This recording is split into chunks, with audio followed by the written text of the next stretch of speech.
What's happening, Performance Therapy Nation? This is your host of the On-Cue Performance Therapy Podcast, Mike Quintens. Today I'm joined by Dawn Gulick, professor, entrepreneur, and research leader in the field of physical therapy as it applies to sports medicine.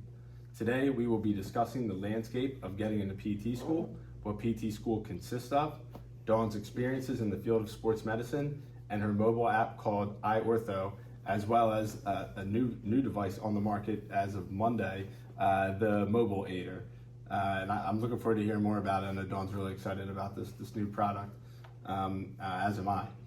So just a little bit more information about Dawn here. Dawn earned her Bachelor of Science in Athletic Training from Lock Haven University, her Master of Physical Therapy from Emory University, and Doctorate of Philosophy and Exercise Physiology from Temple University.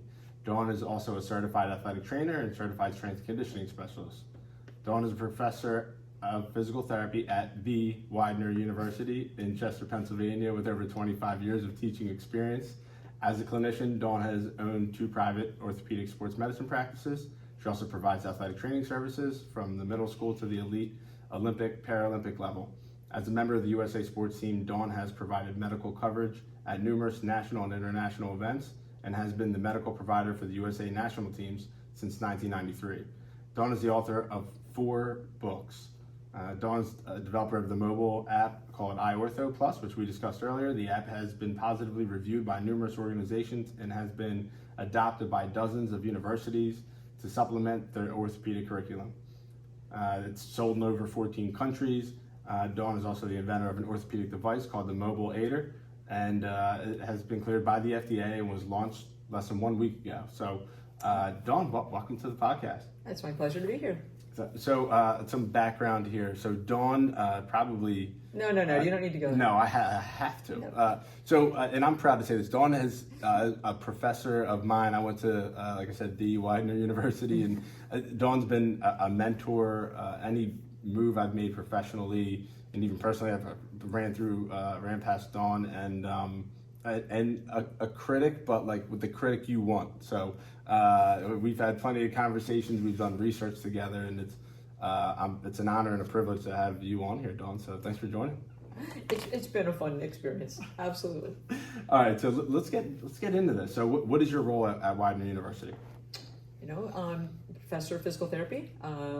My role is fulfill the 3 areas that every professor has to do, right? Teaching, service, and scholarship.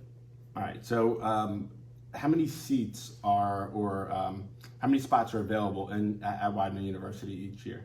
Yeah, typically we've been about 50, and that the students start in the summer with anatomy and they go through a 3-year curriculum.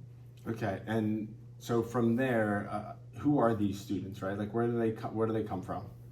A fair amount come from this area, the Philadelphia, Tri-County area, but we bring a lot in from other areas as well. It's a pretty diverse kind of class. Widener offers a 3+3 program and a 4+3 program, which affords students the opportunity to get a seat in the program guaranteed if they maintain a given GPA.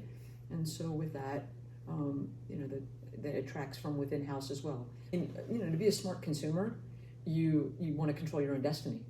So the bottom line is, if you know that you want to do a particular career, then by all means, determine your own fate. Don't put it in the hands of an admission committee to read who you are from a piece of paper to try to decide whether or not you're a fit or not. How was the application process changed for you? When I applied, just some background from my time at Widener, I believe it was all through PTCAS. I did take the GREs; those were looked at, but there was no interview, I don't believe, at the time at least. Has anything changed? Essay, has anything changed? Yeah, no, it's always changing. It's always being reevaluated. There's thought that, we're going to find that pinnacle, characteristics that's going to define you as a physical therapist and define who you're going to be and be successful. And we haven't found it. No program has. And anybody who tells you they have isn't giving you the truth about the situation, because, your GPA, a 3.5 from one university is not a 3.5 from another university. Fair. You're not comparing apples with apples. A recommendation from one person is different from another person. We get recommendations from people that say, this person arrived on time and dressed, professionally and was nice to the patients. Well, okay, those are really wonderful attributes, but that doesn't make you successful in the PT curriculum. So, those span the gamut. And I think I'm happy you brought up recommendations and how you assess accepting students really. What's the most challenging part of that process in your opinion? Because I mean, there's only 50 seats, and how many applications do you guys consider for how many spots? Yeah, the numbers are pretty high, and it's hard to figure out who that right student is. We've added interviews a few years ago with the idea that maybe we could, achieve a better fit. And there are people that are just like in sports. There are people that are great practice players, and there's people that are gamers, right? And so you get to an interview, and you get the people who were great practice players, and now they're in the game and they're climbing up. And then you get the people who are the gamers who just can put themselves on a pedestal at an interview, and you don't know who you're seeing there. And how do you decipher that, right? We could spend years trying to analyze and determine grit and things like that. Like, I'll be honest, my GPA in PT school was higher than my GPA in high school. Mm-hmm. It was higher than my GPA in undergrad. I was interested in the material I was learning. Right. So I may have been one of the last ones into the program, but I thoroughly enjoyed learning the content in class. So. Yeah, it's a tough environment, and it's really hard to find those attributes that make you successful. And the things I look for when I talk to somebody, I'm looking for their passion. I'm looking for their maturity and their ability to problem solve. And you bring up the word grit, and I'm very familiar with Angela Duckworth's work. And I, she uses the idea of, what have you done for more than 2 years of your life? Right? Tell me something that you've done that long that you're passionate about, right? I love the analogy. Have you read the book? I have, yeah. The one about the treadmill one? Yep. The treadmill one, right? If you and I get on a treadmill, one of two things are going to happen, right? Yep. You're going to fall off, or I'm going to die. Exactly. I mean, it's like, that's the kind of person you want, because you need somebody, especially in the healthcare arena, who's going to be an advocate for the patients. You can be nice, you can be sweet, and you can be caring. But if you're not willing to do what has to be done to get that person a wheelchair or an assisted device or set up their home care, or be tenacious about whatever their needs are, you're not going to be successful, and your patients aren't going to benefit. The same thing goes in the workplace. When I'm interviewing people, everyone's got a CSCS now. Mm-hmm. Before they even graduate PT school, they have the CSCS. Mm-hmm. And so you're looking at resumes, and that I'll be honest with you, I look at the affiliations. Mm-hmm. To see if I know who the clinical instructors are, or what clinics they were at. Aside from that, I really don't read into it too much, because it's what you want them to know about you. Yeah. Okay, of course it's going to look fantastic, right? I'm sure some look better than others, but to me, there are certain questions in an interview that I need to ask to really understand how bought in is this patient, mm-hmm. or patient this candidate, and how hungry are they, passionate are they to learn. I'm sure you know this too. You've had personalities are very important, and ability to communicate is very important. You can teach them everything else, but if they have all the intangibles that you're looking for in terms of willingness to learn and maturity, right, then you can take care of the rest. You'll teach them. Oh, sure. I've seen people with 3.8 GPAs and have hands like bricks, and you're like, oh my goodness, this is going to be so hard to do. I mean, the psychomotor skills are really challenging, and teaching someone how to do that is really difficult if they just don't intuitively have that. And a paper resume or a paper application or even an interview doesn't show you that kind of stuff. Well said. So, I mean, just to cut to the chase, on anybody who's looking to go into PT school, please do not write a resume that tells me Grandpa had a stroke and you watched their rehab and now you want to be just like that wonderful physical therapist that gave Grandpa back their life. Yes, that's a wonderful story, and I feel bad that Grandpa had a stroke and that you had to go through that. But that doesn't make you a good physical therapist, because that's what you saw. Like, you've got to get your hands dirty. You've got to figure out that this is what you want to do. Watching somebody else do something doesn't make you good at it. And until you actually get your hands dirty, work as an aide, do some volunteer hours to really see what it's like, you're going to invest a whole lot of time and money into something that you may not enjoy. What information do you feel like, in addition to that, do you feel like is important for prospective students who are maybe an undergrad right now and considering physical therapy? is there any additional information that you feel like they should have on hand before even applying? Like what boxes need to be checked? You said volunteering. Yeah, there's volunteer hours. That's really important. Okay. And in diverse environments. Because when you go to PT school, you don't come out being an orthopedic physical therapist. You don't come out being a cardiovascular specialist. You come out as a generalist. And so I see this all the time. You know, students come in and say, well, this is what I want to do. And they try to blow off like a section of the curriculum. It's like, no, you've got to pass these classes and you've got to pass your boards. So you can't pigeonhole yourself too quickly.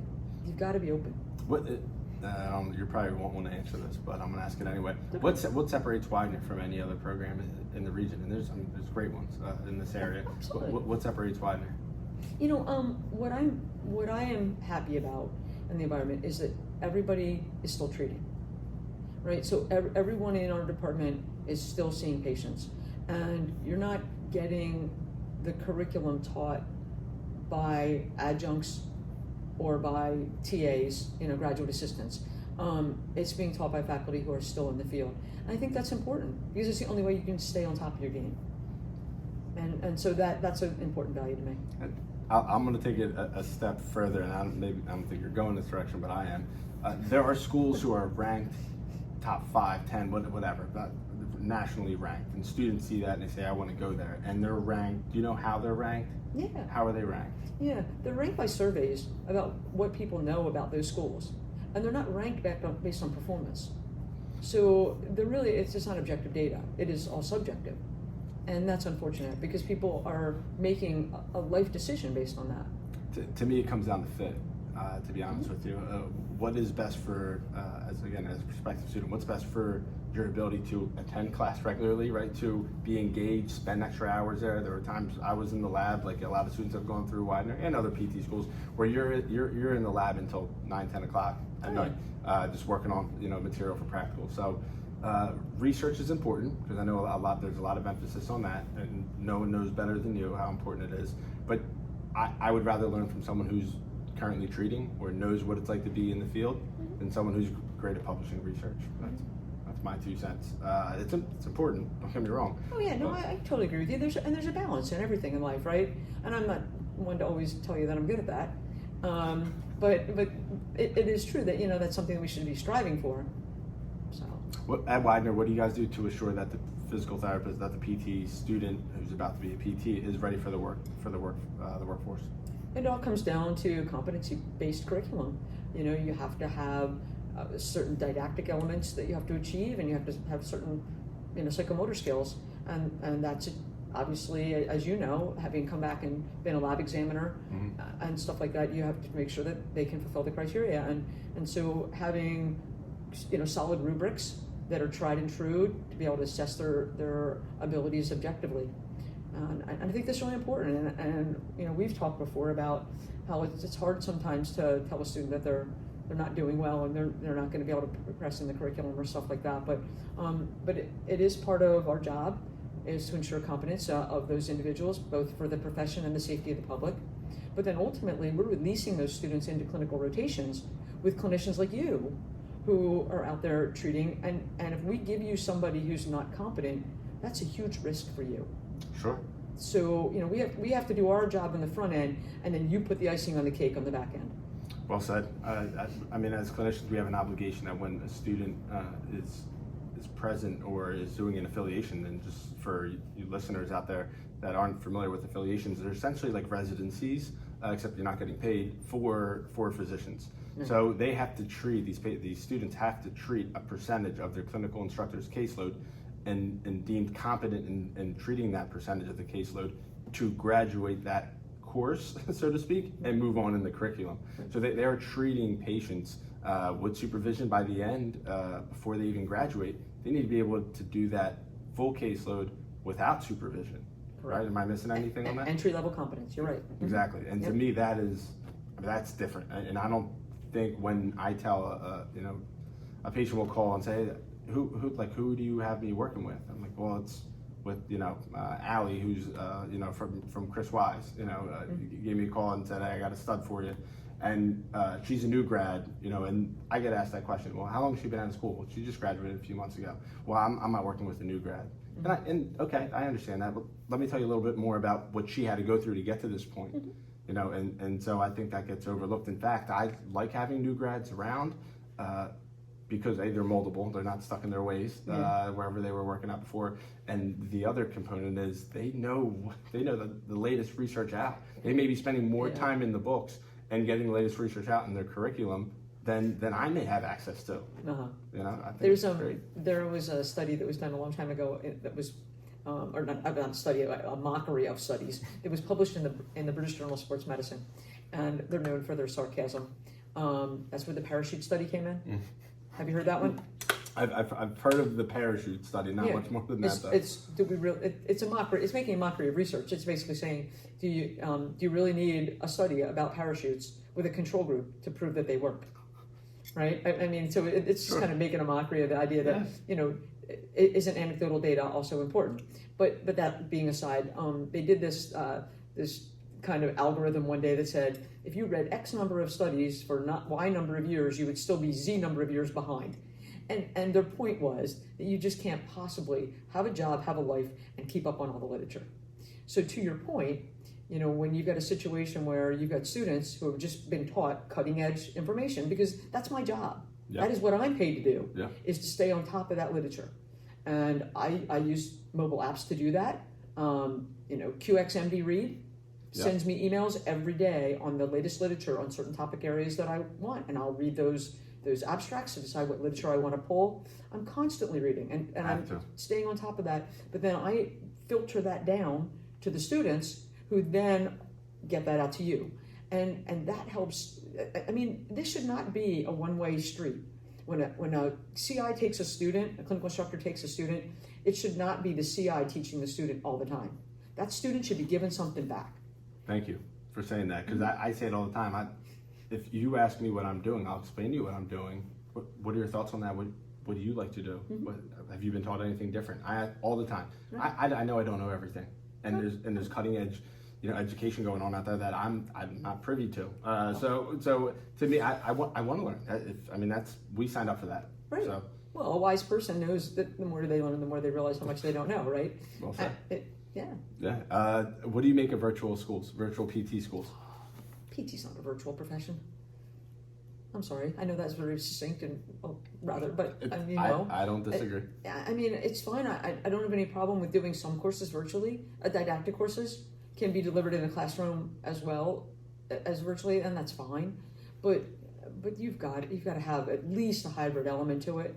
I mean, I've been so grateful that we've worked through all this, through all the COVID stuff, and we've been in the classroom all the way through. We have had labs, and we've worked things out, and we've not had a single COVID case in our curriculum. And so it's, you know, it's been good that way. I mean, nothing that has been linked back to the university. There's been outside stuff, but that's, you know, that stuff happens. But yeah, you know, we've been very careful, and the bottom line is we're training healthcare practitioners. So you need to learn how to deal with this stuff.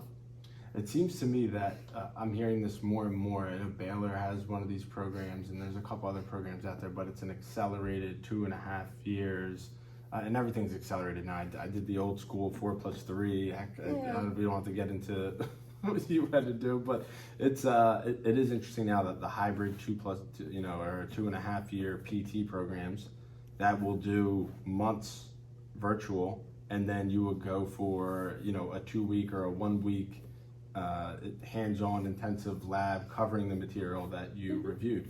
And a lot of schools do that. I mean, there's been, you know, schools that have been trying that for years, weekend programs and stuff like that. And I think that everyone has different learning styles. And there are some people that can do well in that environment. But from a pedagogical perspective, you can't just back the dump truck up on somebody and just unload everything on them at once and expect them to retain that. It's got to be fed in pieces.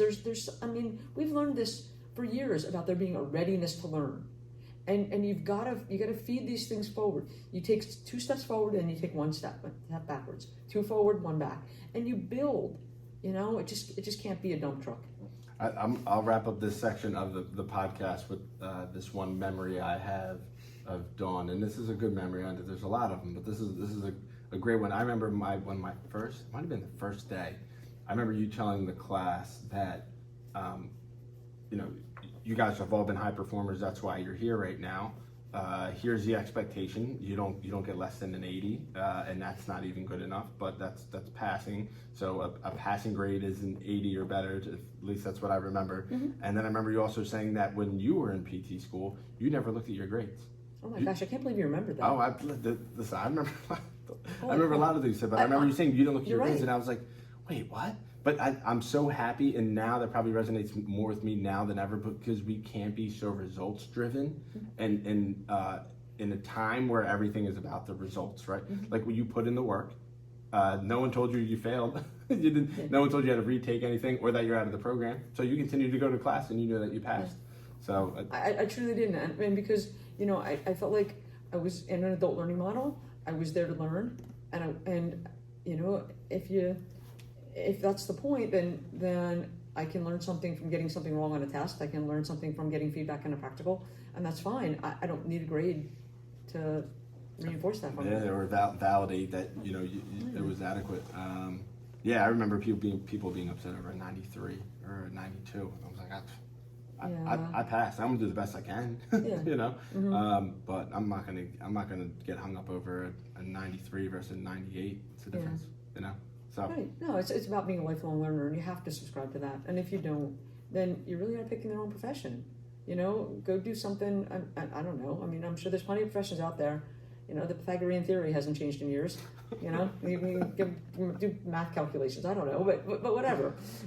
So it just seems to me like you have to embrace that. Yeah, and I've taken that from you, and that hasn't gone away. So awesome. All right, so I want to move on to the next part. I want to get into, so Dawn, you are so unique in that you have so many different plates spinning at once. And they do come crashing down on my head on occasion, believe me. I've never seen it, but so have your experiences molded your perspectives as a certified athletic trainer? You have your ATC.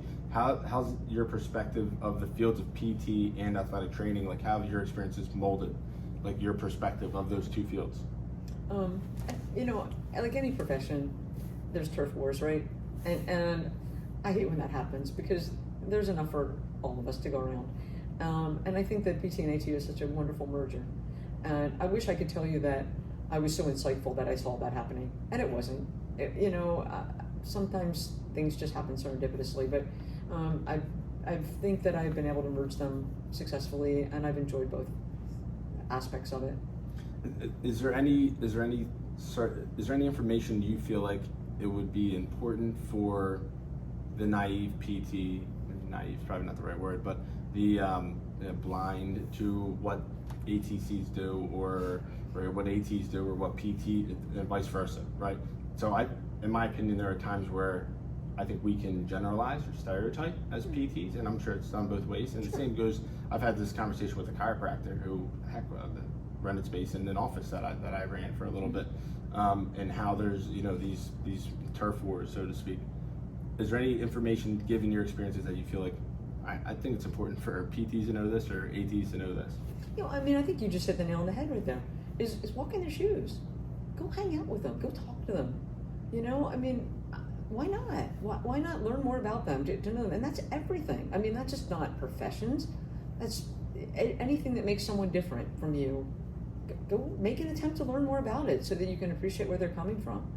And people that try to argue over turf wars, so PT shouldn't be doing that, or AT shouldn't be doing that. Well, do you really know what their education is? Do you really know what they've learned? And if you don't, then you really haven't made an educated decision. So that's what I think is the most important part. And I've done things in the Olympic arena where I've worked with people that are ATs, people that are PTs, DOs, MDs, chiropractors, right? I've worked with all of them, and we all just have a respect for what we do. And I don't have any problem with, saying to somebody, hey, what do you think about this? Or, I've just evaluated this person, what do you think? And, and we all learn from each other. But I think we have to put our preconceived notions away sometimes, and ask with respect. Mm-hmm. What do you think about this? Mm-hmm. What are your thoughts? Or why? I think we can't be afraid to ask why. Also, with that being said, I can't be offended when someone asks me why. Oh, yeah, right. Right? I mean, if you can't, I say it all the time, if you can't justify a technique you're doing in the clinic or why you're doing that exercise, I shouldn't be doing it. Exactly. You know, as you probably told me that. So, you know, kudos. But that's, I'm happy we touched base on that because I think we all got to get along and work together. So how has the field of sports medicine changed over the years, and what do you believe will continue to change? Do you like the direction it's going? How it's changed, it's science-based. It has become so much more science-based. Sports medicine, people, practitioners, as well as the athletes, are analyzing sport. They are breaking it down into a science, and they are just capturing what has to be done to make them better. And so everything from, goodness, all the monitoring capabilities, right, that you can do now with performance, it's just impressive. And that's changed so much, and that's really cool to see. It's improving performance too. I mean, you see. I mean, heck, the Olympics are going on right now, and we see some of the results, like the 400-meter men's hurdles, shatter the world record. Like there's just that's across the board. You're seeing world records all the time. So, well, that goes both ways too. And you have to think about it's not just the physical performance; it's also the environment performance. I mean, you look at the pools they're building, the tracks they're building, right? Like the track that in Tokyo supposedly has a lot more spring to it. That's aiding performance. There have been some studies that have actually looked at, going back to, remember those gravel tracks that your high schools had, right? Yeah. You look at running on something like that versus running on what they're running in Tokyo. Clearly, there's going to be differences. So there's big equipment issues too, but that all goes back to the science. Yeah, you're right. The analytics. I mean, different types of watches or just monitoring tools. Right. And the other thing, everything you're right is science driven. So you and I have talked about blood flow restriction, but it's all data related and rightfully. I mean, that's what we believe in, right? That's what we signed up for. We're not doing a technique because my CI 10 years ago told me this would help this patient. Right. But why? Well, and blood flow restriction is a great example because that is something that has evolved. It started with one population for which it was going to be deemed appropriate for, and it's evolved, and now there's a lot more people that are benefiting from cardiopulmonary patients. Exactly. I was at CSM in Colorado, and on the panel was I forget this guy's name. He helped Alex Smith recover from his leg injury, but the college, an NFL football player. But on the panel next to him were two cardiologists, and they were talking about how blood flow restriction consistently across the board helps their patients improve their function.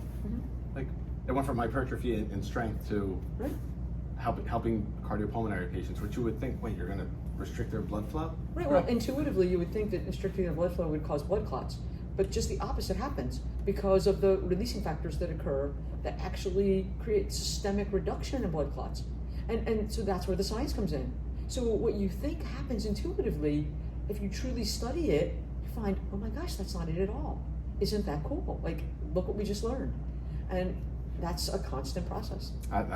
This is a wonderful perspective.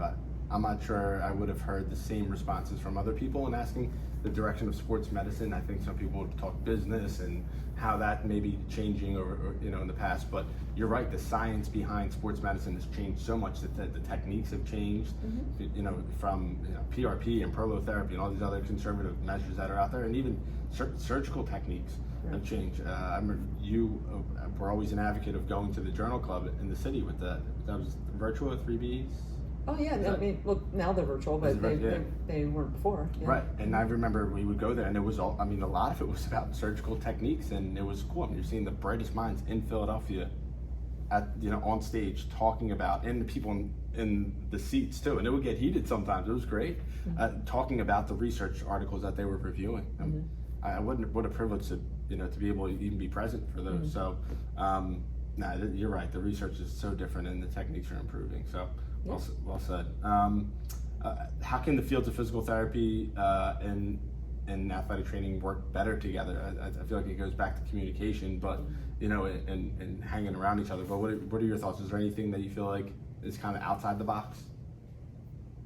I don't have any earth-shattering revelations there, to be honest with you. It's just really, again, I think it comes back to respecting each other's disciplines and being able to work together, for the benefit of the patient. I mean, that's what it all comes down to. This isn't an ego trip. I would love for PT students, I shouldn't say required, but I don't know, to shadow an AT. Whether it's stuff or whether it's Sun Valley's AT or a different high school in the area. Just hang out with him for a day. In fact, like help him or her. Help the AT for the day. Yeah, we do that in the sports elective, but that's only a small portion. It's not the whole class. That's Sure. just an elective situation. That's a good point. But even that's better than I think that would be awesome. I never got an opportunity to do that. I mean, we had the opportunity to shadow podiatrists and other docs, but I think that's a good idea to spend more time. Yeah, I always open that door to the students because I'm still on the field. I mean, I'll be on the field this weekend. I'm covering baseball all weekend, Right. and I'll be on the field, and that's fun. I mean, I still love it, but it is a different perspective. I mean, what you prioritize in your eval on a field versus what you prioritize in the clinic, very different kind of decision-making process, and sometimes you got to make some pretty quick decisions whether somebody's still in or you need to get them off the field. And those are valuable things for you to be able to see that decision-making process. It's easy to be at home on your couch watching Sunday football and saying, "What? Did they see that guy's back on the field?" And someone upstairs has to tell them. Go stand in their shoes and see what it's like when you see these mammoth men moving this quickly, or women in other sports moving this quickly, and everyone else saw a replay on TV, but it's happening live, and you got to make a split-second decision. It's not easy. I've had that happen on the field hockey field. I was on the sideline and I saw an athlete tear her ACL. I saw it. It was right in front of me. It was so obvious. And another player ran into her after that. And the coach on the team wanted that player to get a red card and be ejected from the game. And I was like, no, you don't understand. That person tore her ACL before she got hit.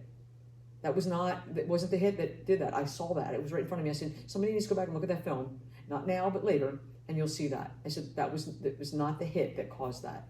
The player hit her because she went down, and she didn't expect her to go down. She expected her to keep running, and so she shouldn't have been there, Sure. And there was a collision. But, so you see injuries happening, and that's part of, and as you've been evolving in your profession and in your practice here, that's what begins making that transition to an expert clinician, is being able to draw on those experiences to be able to make that assessment in the moment. Amen. Well said. Lifelong learner and teacher. So you're an author of 4 books. What's motivated you to do that? It was weird. Okay, so when I was in PT school, I had a 3x5 little black book. And honestly, it's still in my desk drawer. I'm not surprised. I swear it still is. I actually, so this goes probably back about 20 years or so now, but I was asked by Margaret Biblis at F.A. Davis to review a textbook. And so the textbook was written, and she asked me to review it, and I'm reading this, and I'm like, holy crap, this is my little black book. This is my book that I had in the day. I'm going to date myself, but in the day, that was our white lab coats, and my little black book fit in my lab coat pocket. And that was with me all the time in the clinic. And I'm like, this was my resource. And somebody just wrote this. And I'm like, son of a gun. I wish I had the forethought to do this. And so I'm having this conversation with Margaret, and she's like, yeah, that's interesting. So do you want to do an ortho one? And I was like, she set you up. Okay, all right, like maybe, I don't know. Never wrote a book before, right? And that became Ortho Notes. And we're now on our 4th edition in a ridiculous number of languages I don't even know. Every time they do another language, they send me some copies. And I keep saying to them, why are you doing this? I can't read any of these. They're in like, Turkish and Chinese and Korean. And I'm like, okay, that's nice, right? I got one time in Italian. And we had a lab instructor come in, and I'm like, I can't believe they just sent me this thing in Italian. He's like, I speak Italian, give me that. I'm like, okay, it's yours, right? Was there any motivation in it, in terms of how you did it, maybe not necessarily why, but how you did it, that was conducive to your learning? Because I've noticed that about iOrtho. Is that, to me, it's very, like, I don't know, it's just easy for me to interpret and read. It's very, like, bullet point, to me, it's just, I don't know, visually makes sense to me. It's not all like textbooks. I can't stand because it's all paragraphs. And I just, my brain doesn't do well with a bunch of paragraphs. I hear you. And you know, it's funny because things like color pops for me. It's a very individual learning style, and it's probably pretty selfish from that perspective. But we've gotten good feedback on it, so we continue to do it. I think it's done pretty well. Even when we went on and did sports notes, we contacted Mueller, and we got a dozen different colors of tape. And when we were doing taping techniques, we did every tape strip with a different color, so that you could see the layering of the tape, one on top of the other. So it was a sequencing. I feel bad if somebody's colorblind; they're not going to be able to benefit from any of that. But nonetheless, that was the method of the madness. And yeah, so that went on to sports notes and screening notes, and then Dr. Chris Wise and I did mobilization notes together. Yeah. And then it was funny. I mean, students challenge you. And we've talked about that in the past. How students ask really good questions, and you think sometimes, gosh, why didn't I think of that? Like that was a really smart question. And you know, it goes back to the research study we talked about a while ago with you know, joint replacements, and you know, can you do ultrasound on a joint replacement, right? Yeah. And we end up putting a joint replacement in a pig to be able to figure that out. And that was the most awesome thing. I remember you told us that that might have been the first week. I think it was interventions, modalities was one of the first courses I took at Widener in that fall. And I remember you talking about a hip replacement going into a pig, and the reason is that the properties of the skin of the pig are very similar to that of human being, and therefore you would be able to assess what potential harm you're doing to a pig with a hip replacement, compared to a human being with a hip replacement. And I mean, it was a cool study. We had a lot of fun with that, and the guys learned a ton. The group that I work with, and they got to actually do the surgery with the orthopedic surgeon, and you know, I still have that pig's hip in my office. Oh God.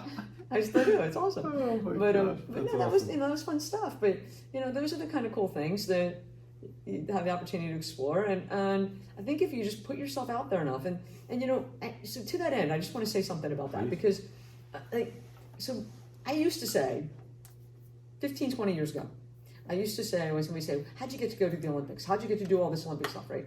And I used to say, you know, you get lucky, right? And I realized what a disservice I was doing, because I was basically saying that by virtue of just existing, you're going to get breaks in life and be able to do really cool things, and that's not true at all, right? I worked my butt off. I showed up when other people were too tired to stay. I stayed longer when other people went out and got something to eat. You know, I put myself out there time in and time out for no pay to just learn and to get exposure, and that ended up connecting me with other people, and you know, those relationships built to the point where you get, okay, so we need somebody to do such and such, and you get asked because you're there, right? So you said to me once, I had an idea, and God bless your soul for actually listening to this idea, but I said I want to try and do something about concussions, and I see mouthpieces out there that don't use the word concussion, but they say that they reduce shock and or they absorb shock and etc. And how can I do that? Yeah. You actually, God bless it. I look back like, man, you were like, well, where am I going to go with this one? Like, but you know what you said to me, and you came to that realization before you told me this, because this was a phenomenal answer. I say it all the time.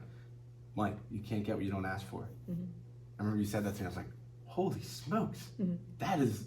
I say to this day at least once a week. Can't get what you don't ask for.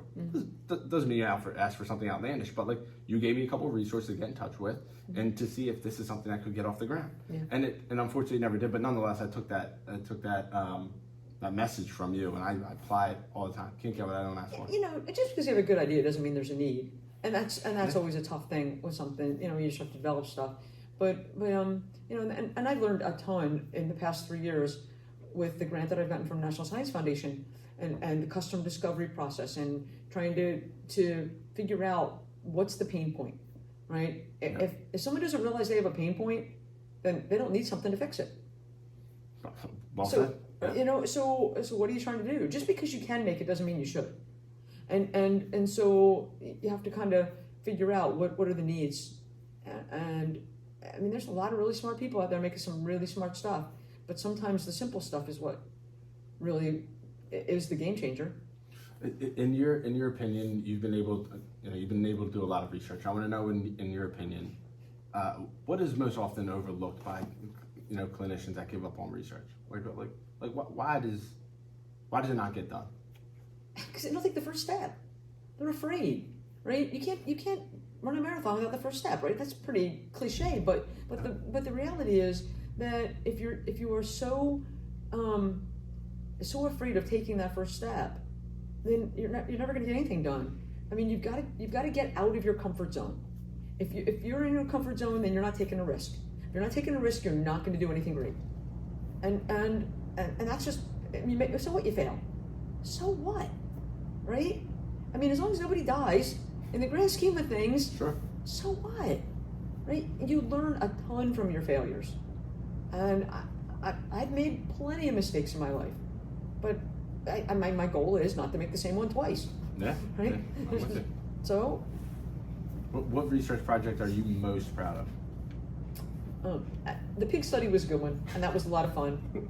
But I honestly have to say to you, and again, this is going to sound really corny, but I've done 2 research projects with my daughter. We have worked with Brian Hennessy Sure. on the belt squat unit, and actually one of your colleagues, Jim Pagnani, was involved in the very first one we did.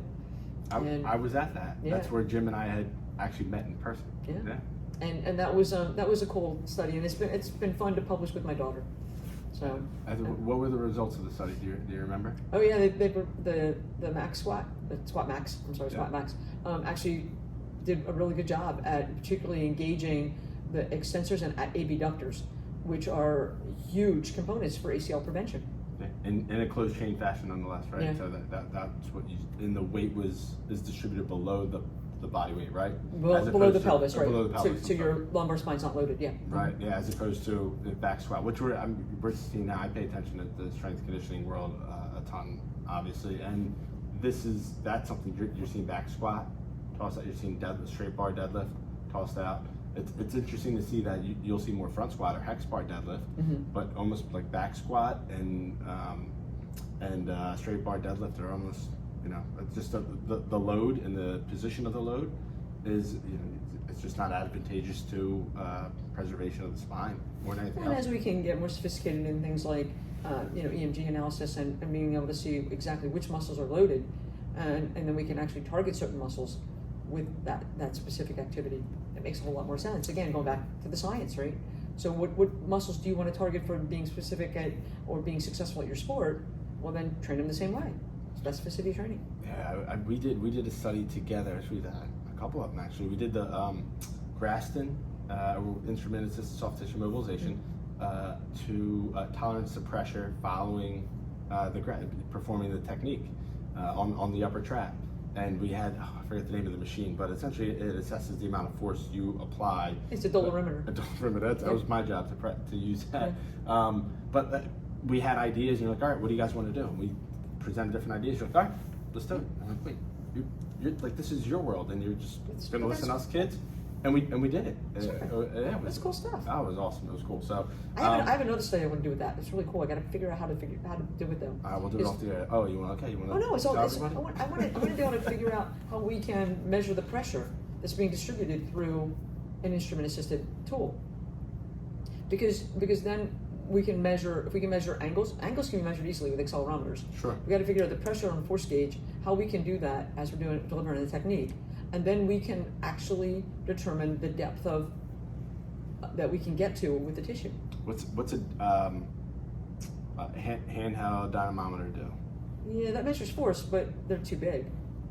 There's much smaller force gauges. I would think we would have to find. With all this stuff that I've been doing right now, I have a lot of access to engineers, so I pick their brain all the time. Yeah. See, working smarter, not harder. Oh, yeah, absolutely, I pick their brain. Yeah, I would think there's a way you could, be able to get a very small surface area applied to a certain part of the tissue and be able to identify how much force you're applying, and it'd be cool if it was on a gauge just like your device here, and give you that feedback. Oh yeah. Because again, inter-rater reliability. Am I doing the same thing, especially in a world where PTs treat the same patients, right? Right. So am I applying the same amount of force that my fellow PT was? or if I know the tissue I want to target, I know its depth, then what angle do I hold the device at in order to get to that depth? I mean, that's all the stuff that we need to know to be most efficacious with our treatments. Wow, this is great. I missed this. We have to do this more often, Dawn. All right, so I really want to get into it. So what's really cool, not only are you a professor, not only have you ran, owned, and managed and treated in practices, not only are you on the field this weekend, but you also are an entrepreneur. And I am, I don't know, I feel like that's probably one of the things I am most amazed about everything that you do. That you also, you're like the 5-tool player, you can do it all. So I want to know about, first tell me about the app, the iOrtho app, and then I want to get into this device. So for our listeners and a lot of PTs that are practicing know about the iOrtho Plus. Can you share with us a little bit about that? So a number of years ago, Chris Weiss and I were teaching orthopedics together, and students came to us and said, hey, can you give us a review sheet for the test coming up? And we created an outline of the orthopedic tests we expected them to learn. And they're like, that'd be really, it's really helpful, but could you put some pictures next to it so we know what each of the techniques looks like? Oh, yeah, I had all that stuff already prepared. It wasn't a big deal to put it onto a study guide for them. And then it became, that'd be really nice if we had that laminated because we could take it out into the clinic with us. And it's like, all right, real needy group here, right? But the questions were good, and they were just advocating for themselves. And like you said, if you don't ask, you don't get, right? Yeah. So okay, we made these like laminated sheets, and we started making them kind of nice and pretty, and we were able to market some of them as we call them quick notes. We still have them and we still sell them, and then it became could you put this on our phone? This was 2010 when mobile apps were just coming out. And I was like, yeah, well, sorry, you got me there. I don't know how to do that. And literally that was in the fall semester. And in February, I went to CSM and I was there. I was talking with a friend of mine at a booth, and I'm like, yeah, we just had this conversation. Students want us to actually do this. Do we put this stuff on a mobile app and we could do this? And he's like, oh, I know a programmer that's near you. And I bet you they could do that for you. And I'm like, no, come on. Well, that was February. And by June, we had the mobile app developed. And it was pretty wild. Chris and I learned a ton. I had the utmost respect for Chris Weiss, a really bright guy, a lot of fun to work with. And so we did that, and then over the years we've continued to evolve it. It's now this past February we went from a one-time purchase thing, we now went to a subscription model. Love it. And so we continue to do that. And I just got an order today from a university. For the fall semester for their students, they use that as part of the orthopedic curriculum. We get that fairly regularly, so that's kind of nice. So what information does it have? Oh, we have 450 orthopedic tests. Okay, so, and what does it walk you through the technique of the test? Yeah, so you pull up the screen and you pick the joint you want, and then from there you pick the part of the body, like the structure within the joint. Yep. So you can decide whether you want to look at ligaments or muscles or tendons, and it breaks it down, and then it keeps drilling out further and further. And as you drill out, you get to a specific test. So you might go shoulder, then you go rotator cuff, then you go supraspinatus, then you go, lateral job, empty can, whatever, Right. The supraspinatus. And then within that muscle or within that test, there's a picture, there's a video, there's a written synopsis of the test. It's pretty succinct. There's the statistics that go behind it. What's the sensitivity, specificity, positive, negative likelihood ratios. There's even clustering, so combinations of two tests. And then the literature. And we have actually direct links to a lot of articles, over 1,300 articles. That's what we're seeing out now more than ever, at least in my opinion, are these clusters of, essentially, if 4 of these 5 are positive, you should either perform this technique, or it's right, or it's one of those things where that's a most likely diagnosis, or refer out for an X-ray or an image, some type of imaging. So it's a tool to allow a physical therapist in the field to be as accurate and precise as possible when it comes to diagnosing or doing what's best for the person in front of them. Mm-hmm. That's phenomenal. I recommend everyone get in on that, and I love that you guys are doing a subscription, because it's something that you're constantly updating, mm-hmm. right? Because research is coming out, especially clusters.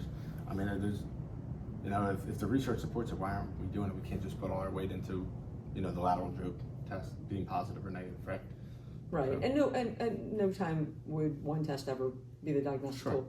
And that actually rang nothing rang more true to me than when I was developing this device, because I had a conversation with the FDA, and FDA said to me, "Do you want to be a class 1 or a class 2 device?"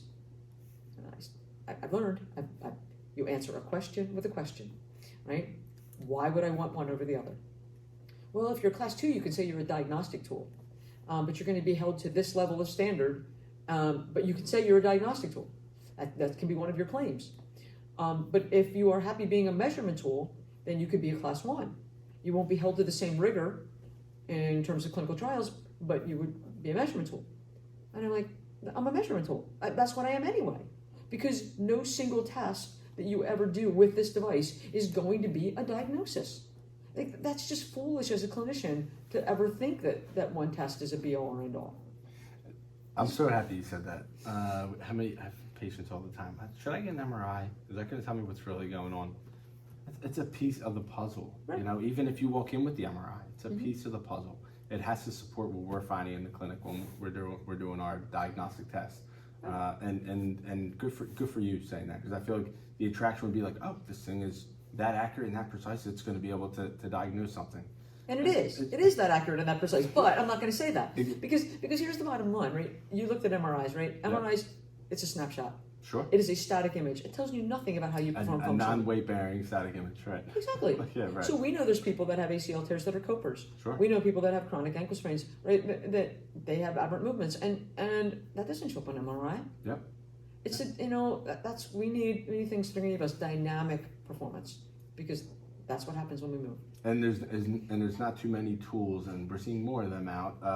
So a lot of them are actually digital in some ways, but this is different because this is supportive of what we do with our hands in the clinic. So tell me more about how this is used clinically and by PTs and by physicians. Yeah. So what we attempted to do was to create custom molded pieces that would conform to the various contours of the body. And so over the years of the development, I took orthoplast and I started custom molding joints. And I would get people with different body builds, and I would mold their joints, and then I would trim them up, and then I would try them on a lot of other people. And so now maybe I've got 4 very different body builds, and I would trim them up, and then I would go try them on a lot of other people and figure out, okay, this one seems to be the best fit for the most number of people. And then we made parts that, conform just like that. This piece, ironically, this is for a wrist, to do a wrist mobilization. And this piece was actually a big piece that came up like this. And I had a woman in Florida who had one of the demo devices, and she called me and she said, there's a problem with this wrist device, because when I put it on some people, it extends further out on the side. And now it's really hard for me to wrap my hands around because the device actually stops me. I said, okay, can you give me a wrist measurement of the person that you're talking about and what your hand span is? She gave it to me. I took the piece into my basement. I got out the saw, and I took a jigsaw and I cut it out, right? And I went and I sanded it all down. This was before it was all molded up, and it was just a 3D printed, 3D printed piece. And I sanded all the edges. I put it in a box and I mailed it to her in Florida. And I said, does that work? And she's like, that's awesome. This is great. I'm like, okay, great. Move on. Next piece. But we did that with a lot of pieces, and that is how they got contoured over the time. It's all the customer discovery process. You've got to listen to people who are using the device to make a device that's functional. And that goes for how we practice as physical therapists, right? I mean, how can I customize a program for somebody if I don't know what their goals are, right? Right. And the same thing goes with this. So what does it assess? What information does it give you? It measures linear translation of a joint. Okay. And so basically the arthrokinematics of a joint. So 2 bones gliding on each other that we know as joint mobilization techniques, but those are also used to assess joint laxity. Right, and why is joint laxity a problem? I know that's still a question, but... Well, because we can look at an MRI, and I'll tell you, here's our preliminary data. Yep. 6 people, no difference, right knee, left knee, with linear translation. MRI, perfectly fine. 1 millimeter difference between right and left. MRI, perfectly fine. 4 to 4.9 millimeters difference. We got 4 people that measured between 4 and 4.9 millimeters. MRI, all showed they were torn. So we can actually pick up that clinical, defect, if you will, before we even see the MRI. Like, we'll know that based on how that that leg moves, how it translates. Yeah, that may even be, maybe you're ahead of you, or you're probably like, no kidding, Mike, but this can be used as a tool to determine if an MRI or exposure to more different types of radiation is even appropriate, right? So is it even appropriate, or, I don't know, maybe I'm reaching. All right, here's my dream. Yeah, go ahead. Here's my dream. Because we need to be more efficient. And My that's what we dream always is talk about. that no surgeon will ever be allowed to do an ACL replacement unless they have more than 4 millimeters of translation on a mobil-aider device. Everybody has to have one, and you have to report that value before the insurance company approves the surgery. And why is that? Well, because I think that we need to see dynamically what is happening. Is it possible that the surgery may not be indicated? Yeah. Okay. Could they be rehabbed if it was less? Sure. Can you tell if someone has 2 millimeters difference on the other side? I can't. I can't. No. And I think that if anybody tells you they can, then they just either they're a whole lot better than I am, or they're not being very, very truthful. What's nice now is we have a tool that can put that to the test. Yeah, and there's been a tool, right? The KT2000 used to be out.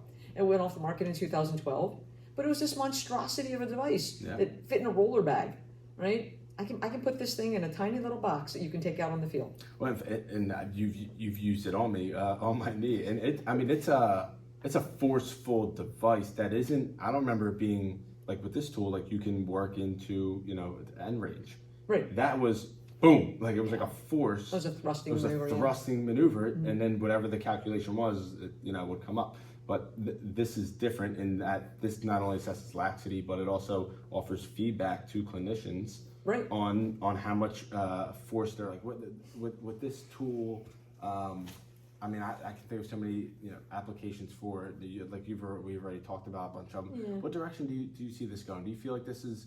You can bill for it, right? We talked about that earlier. Yeah. So a 97750 code will get you reimbursed for physical performance task because it is a quantifiable value. So you can generate a report with it, and that's a great return on investment. I'd like to see this in academic environments. I'd like to see people really using the device to make orthopedics what we know it should be, which is a precise, science. We've used our tagline. Orthopedics is about precision. Patients demand it, and mobil-aider can perform. So that's kind of what we want to see it be able to do. And we have some ideas about maybe whether we can develop a version that can go into the operating room and be able to test pre and post-op. And so we're going down that road. I'm, again, making myself uncomfortable, but it's we're seeing where that'll go. I think you can go a lot of different directions with that. How many for laxity in the shoulder, ACL reconstructions. Manipulation of the knee joint afterwards, right? Reassessing that. Do we actually get more laxity? Is there more laxity in the actual joint now after we cranked on it? You can go so many ankles. There's just so many different directions you can go with this. From a surgical perspective. Even the literature, right? Like the ACL reconstructions, we always want to rehab those closed chain because the literature has shown a little bit of an increase in shear forces with open chain activities. Sure. But if we have a device that can actually measure the laxity of the ACL, what's to stop us from kind of pushing that envelope a little bit and seeing, okay, if we add some open chain activities, are we getting any more laxity? And if not, why not keep doing it? And this goes back to, the Tennessee Accelerated ACL program protocol, right? For 3 months, yeah. Right, where you find out what you can do, what are your limits? And we've all seen that. We've seen patients that are not compliant, right? And you tell them you want them to do X number of exercises and they do X times X, right? And they come back and they're doing pretty well. And you're like, wow, maybe I'm not dosing them high enough. Maybe I can push harder. Maybe I can do more. And we learn from that. And that helps us to grow, and that helps the next patient get better faster. Well said. I know I'm dealing with more appeals and insurance roadblocks now than I ever have. Not that I've been practicing forever, but I don't remember ever hearing about authorizations and appeals. And we're dependent on the data that we use, which, as you taught me, had to gather that data. Not all of it, if we can performing in clusters, then maybe it's more reliable, but it's very difficult for some of that data to be reliable. This is something that I can demonstrate there's been a change here, or there was a pre-existing issue before that ACL walked in here when when we did the laxity test. That's what I'm up against in rehabilitating this knee. So we can't compare this to your average ACL that's walked in the door, or that you're saying is on the table right now, because there's an increase in laxity relative to the other side. So I think this is an outpatient. In my world, I think it's incredibly applicable, and we get billed for it. How about it? What else do you have to add about it? It's still a work in progress. This is version 1. We already have version 2 in the works. With some upgrades that we're thinking about. And, I've been very, very fortunate. This has been funded by the National Science Foundation, and there was a period of time where I wrote 19 grants in about 2.5 years. I just felt like I was a grant-writing machine, but not all of them were big ones. I mean, some of them were just a couple thousand, 5,000, 10,000, but they got me another version of a 3D printed, prototype. They got me the next iteration of some of the molds. Everything was a step forward, and I've been fortunate enough to get 14 of 19 of the grants that I've written, and I've learned a ton about the process. But I learned how to write. Right. I learned how to write for a grant, right? It's different than writing for a journal. And so all of that, it just speaks volumes to, when in Rome you have to do with the Romans, right? Like you have to write to the people that are your audience. And when those grant writers of NIH and National Science Foundation aren't medical providers, you have to make sure that you meet them where they are. And you do that every day with your patients, right? You meet them where they are, because that's where you're going to have the most success in communicating with them. And that's what makes grant writing successful. This has been awesome. This has been amazing. My takeaway, a lot of takeaways, but my biggest one is that the profession of physical therapy, amongst many others, especially medicine, it's lifelong dedication to learning and making yourself, putting yourself in uncomfortable positions. When it's easier to be comfortable. So, and that's what you've done here. You talk about the grants and learning how to write grant, like constantly everything. I learned. It wasn't always easy, but you learned. So you're right. You're absolutely right. And you have that willingness to learn. You can't dismiss the fact that you have to surround yourself with good people too. Yeah. Right. And I didn't do this alone, by no means. I couldn't have told you what an accelerometer or potentiometer was 3 years ago. My engineers have put up with me and just so many ways I could never even explain. But we speak different languages. We can get on the same page, and we can create a product that's we're both proud of, and that's been pretty cool. And so keep forging forward, right? Love it. How can our listeners get in touch with you, or get this device moving? Start with your any contact information, whether it's on LinkedIn or what have you. LinkedIn. I'm on LinkedIn through my name, Dawn Gulick, and they can contact me at Widener. I'm sure you can go on the website and get my email from the website at Widener. Yep. I also have Dawn at mobil-aider.com is my email for the device. So I'm happy to entertain any questions, any clinicians that want to see a model or want to play with it for a little bit. Happy to get it to you. Cool. Dawn is probably the most approachable person. I feel like I've sent you how many emails introducing you to somebody who's interested in certain research, and I'm like, oh God, Dawn doesn't text me like, come on, jerk. I'm not busy. I don't have enough on my plate. But every time you're like, sure, I'm happy to help. So super approachable. I would encourage listeners and viewers to really reach out to you on LinkedIn. You're posting things all the time about updates on the product. So. This has been great. Is there anything I'm missing? I think that's everything. We got your contact information, how to get to the device. So I think thanks for coming on, Dawn. Oh, thank you so much. It's been a fun time. I always enjoy spending time with you. God bless you. You're such a bad liar. All right, that's a wrap.